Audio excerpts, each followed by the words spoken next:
अस्सलाम वालेकुम स्टूडेंट्स। आज हम बात करने जा रहे हैं जी कर्टोसिस की। कर्टोसिस का क्या मतलब है, उसकी क्या डेफिनेशन है, उसकी क्या उसमें डिफरेंट टाइप्स हैं। ठीक है, 3 टाइप्स हैं और उनका आपस में क्या कंपैरिजन है, कर्टोसिस को किस तरह से कैलकुलेट किया जा सकता है। इन सब चीज़ों को हम क्या करने जा रहे हैं, इस लेक्चर में डिस्कस करने जा रहे हैं। ठीक है, so let's start. First of all हमारे पास कर्टोसिस की डेफिनेशन है। कर्टोसिस का क्या मतलब है, डिग्री ऑफ पिकेडनेस और फ्लैटनेस ऑफ डिस्ट्रीब्यूशन। किस हद तक आपकी जो डिस्ट्रीब्यूशन है, उसकी जो शेप है, वो किस हद तक पिकेड है, किस हद तक फ्लैट है, इस चीज़ को हम क्या कहते हैं, कर्टोसिस कहते हैं। पिकेड का क्या मतलब है कि उसकी पीक कितनी हाई है। ठीक है, पीक पीक का क्या मतलब होता है, चोंच, मतलब चोंच टाइप, देखा ये इस तरह पीक टाइप आ रही है। ठीक है, तो किस हद तक उसकी पीक है और किस हद तक वो फ्लैट है। ठीक है, किस हद तक वो इस तरह से है, इस तरह से, और किस हद तक वो इस तरह से है। इस चीज़ को हम कहते हैं कि कर्टोसिस। ठीक है, किस हद तक आपकी डिस्ट्रीब्यूशन में ये चीज़ें एग्जिस्ट करती हैं, उसको हम कर्टोसिस कहते हैं। ठीक है, जिस तरह से आप ये देखेंगे हमारे पास 3 डिफरेंट शेप्स हैं। ठीक है, सब शेप्स जो है तीनों है सिमेट्रिकल है, मतलब आप तीनों को डिवाइड करें तो देखें दोनों इक्वल पार्ट्स आ रहे हैं, मिरर इमेज आ रहे हैं आपस में, लेकिन ये तीनों शेप्स आपस में डिफरेंट है। ठीक है, क्यों डिफरेंट है, क्योंकि इन तीनों शेप्स में जो ये फ्लैटनेस और पिकेडनेस है वो डिफरेंट है। ये वाली शेप जो है वो मोर पिकेड है और ये वाली शेप जो है वो लेस पिकेड है। इसकी ज़्यादा ऊपर से चोंच है, पीक है, लेकिन इसकी कम है, ये फ्लैट टाइप शेप है थोड़ी। ठीक है, उसके बाद हमारे पास आती हैं जी, इसमें 3 टाइप्स हैं। इन्हीं शेप्स को आप देखें। ठीक है, ये वो जो मोर पिकेट थी इसको हमने यहाँ ड्राई किया है, ये जो बीच वाली थी उसको हमने यहाँ बनाया ऑलमोस्ट, और ये जो थर्ड वाली थी उसको यहाँ बनाया है। ठीक है, अब ये वाली अब जो शेप है इसके अंदर आप देखें डिस्पर्शन कम है। ठीक है, डाटा जो है वो ज़्यादा फैला हुआ नहीं है, मतलब ज़्यादा वैल्यूज़ यहीं पर लाई कर रही हैं सेंटर में, मतलब इतना ज़्यादा फैला हुआ डाटा नहीं है। ठीक है, लेकिन यहाँ पर आप देखें इसमें सब कुछ आप यहाँ पर लिख लें, इसमें सब कुछ मॉडरेट है। ठीक है, ये सारी वैल्यूज़ इसमें क्या आएंगी, मॉडरेट आएंगी। ठीक है,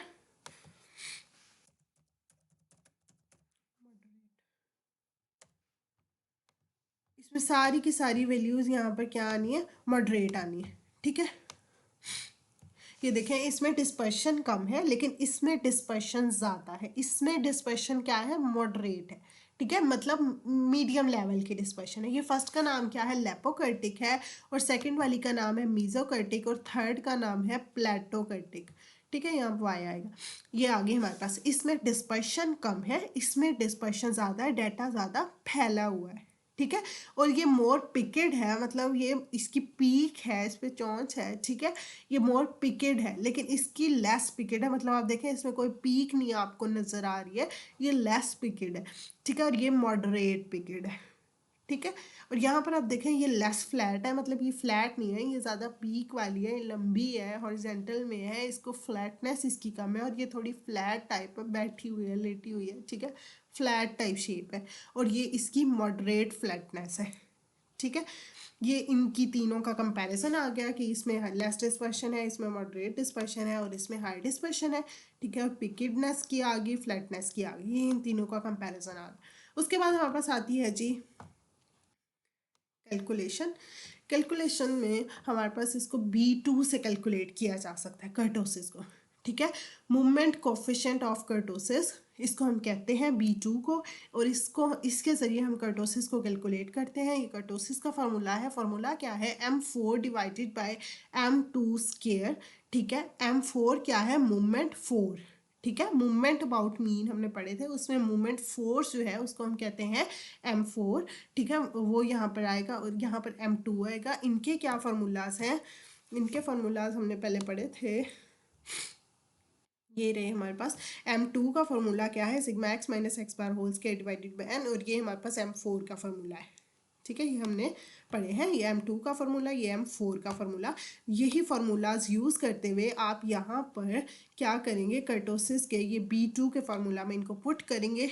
ठीक है, और कर्टोसिस के लिए B2 फाइंड आउट करेंगे, और यहाँ पर M2 का आपने क्या करना है, स्केयर लेना है, स्केयर ऑफ मूवमेंट 2। ठीक है, उसके बाद अगर इसकी थोड़ी इवेल्युएशन करें तो B2, ठीक है, जिस हद तक B1 की वैल्यू होती है ज़ीरो के साथ मैच की जाती है।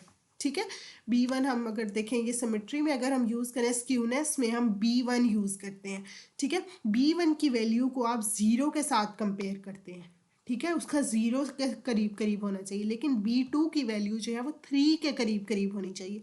जिस हद तक B2 कर्टोसिस जिसको हम कहते हैं, B2 जिस हद तक 3 के क्लोज होगा, उस हद तक हमारी डिस्ट्रीब्यूशन क्या होगी, मीजोकर्टिक होगी। मीजोकर्टिक कौन सी वाली थी, जिसमें सब कुछ क्या है, मॉडरेट लेवल का है। ठीक है, उसकी डिस्पर्शन मॉडरेट है, उसकी पिकेडनेस मॉडरेट है, उसकी फ्लैटनेस मॉडरेट है, सब कुछ मॉडरेट है। जितना ज़्यादा डाटा 3 के करीब करीब होगा, डिस्ट्रीब्यूशन उतनी मीजोकर्टिक होगी, उसमें सब मॉडरेट होगा। ठीक है, उसकी शेप मॉडरेट वाली बनेगी। ठीक है, अगर डाटा जिस हद तक 3 से कम होता जाएगा, ठीक है, उतनी ज़्यादा शेप क्या होती जाएगी, प्लेटोकर्टिक होती जाएगी। ठीक है, प्लेटोकर्टिक कौन सी वाली है, ये वाली। जितना ज़्यादा डाटा 3 से कम होता जाएगा, उतनी ज़्यादा शेप क्या होती जाएगी, प्लेटोकर्टिक होती जाएगी, फ्लैट होती जाएगी। ठीक है, उसमें सब कुछ ये वाला आने लग जाएगा, डाटा उतना फ्लैट होता जाएगा। और जितनी ज़्यादा वैल्यू 3 से बढ़ती जाएगी, ठीक है, 3 याद रखें यहाँ पर 3 है और B1 में 0, तो जितना ज़्यादा डाटा 3 से बढ़ता जाएगा, उतनी ज़्यादा हमारी शेप क्या आती जाएगी, लेपोकर्टिक आती जाएगी, पीक वाली आती जाएगी। ठीक है, ये थी हमारे पास B2 के लिए एवेल्युएशन। ठीक है, यही वाली बात है कि more B2 is smaller than 3 distribution will be more platykurtic, और more B2 is greater than 3 distribution will be more leptokurtic. ठीक है, ये हमारे पास ये आगे टोटल बातें अबाउट कर्टोसिस। आई होप आपको अच्छी समझ आई होगी। If you have any query you can ask in the comment box. Thank you so much and अल्लाह हाफिज़।